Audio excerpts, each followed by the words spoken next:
Okay, we are now starting into chapter 6 of exponents. And today what we're going to do is we're just going to look at an introduction to exponents. Let's go back and review some vocabulary. What does an exponent really mean? And how do we write it in different forms? All right, so let's start with vocabulary. So when we look at a problem like this where it says b to the a, the B stands for the base. Now, the base is what is going to be multiplied by itself. The A stands for the exponent, and this whole thing is referred to as a power. Okay? So, what does it actually mean? Well, an exponent means that we multiply the base by itself the number of times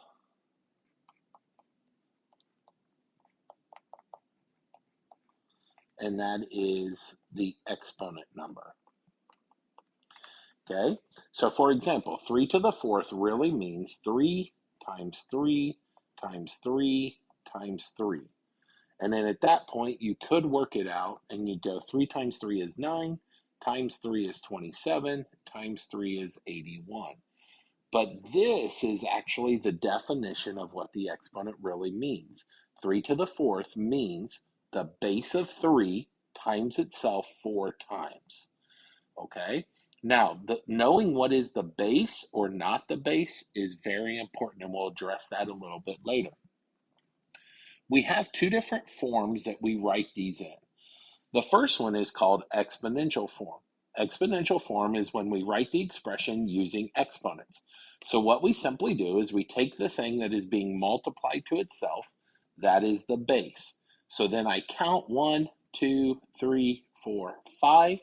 I'm multiplying 3 to itself 5 times. So my exponential form would be 3 to the 5th. Expanded form is when we write the exponent as a multiplication of the base.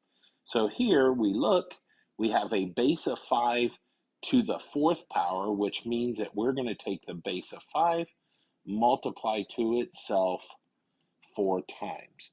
And then as always, we can simplify that if we wanted to. And we would simply go 5 times 5 is 25, times 5 is 125, times 5 is 625. And that would be the simplified answer. But the expanded form is this written out as a multiplication statement. Now, like I said earlier, knowing what exactly is the base is very important because the base is what is being multiplied to itself. So if you remember earlier in the year, we have this thing called a coefficient. The coefficient is the number that is being multiplied to a variable. So in this first one, it says 6x to the third. So the coefficient here would be the 6. The base, the part that is being raised to the exponent is just the x, and the exponent would be a 3. Okay? So now let's take a look at this second one here. Negative 4y squared, the coefficient would be negative 4, the base would be y, and the exponent would be 2. On the third one, negative w squared, the coefficient is negative 1. Remember, we have, this would be like saying negative 1 times w squared. So negative 1 is the coefficient, the base is w, and the exponent is squared. Now, this problem right here is completely different. This is not equal to this problem. Because on this problem, the base would actually be negative w because it's in groupings and the whole grouping is being raised to the second power. So you have to be very careful as to what is going to be the base. When we look at number 4, the coefficient is negative 5. The base this time, since it is all in groupings, the base this time is actually negative 5m, and the exponent is 2. So when we look at that, those parentheses really matter as to what is the base or not. The next section we're going to do, and this is just a quick calculator tutorial. We just want to make sure that you know how to type it in on a calculator. So what we're looking for is we're looking for these three buttons. The first one there is, if you're using a calculator very similar to what we have in class, that's the button you're going to see. If you're using something different, then you might see one of the other two. And if you struggle with that, please come and ask, and I can help you make sure you're typing it in correctly.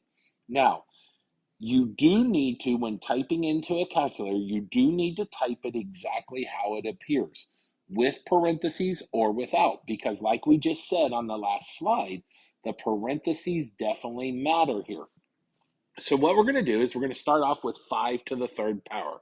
So we're literally just going to go 5, hit our caret button or our exponent button, and then hit the 3 and press enter, and that would give us 125. On the next one, we're going to go -6, no groupings, to the fourth, and that's going to give us -1,296. The next one, now we're going to use groupings, and we're going to go -3, caret to the fifth, inside of groupings, and that's going to give us -243. The next one, we're going to use our fraction button. So we're going to go 1 fraction button over 2 inside of groupings, and then raise that to the fifth power, and that's going to give us 1/32. And then this last one, we're going to go 0.25, and we are squaring that one, and that's going to give us 0.0625. So that's just how we use a calculator to do it. Now, you will notice on the bottom of your worksheet that there is a chart there of ones that you should try to memorize. Those are just some basic facts that over the next 2 chapters, it would be in your best interest to get those memorized so that you can use them without a calculator for the most part. And that is an introduction to exponents.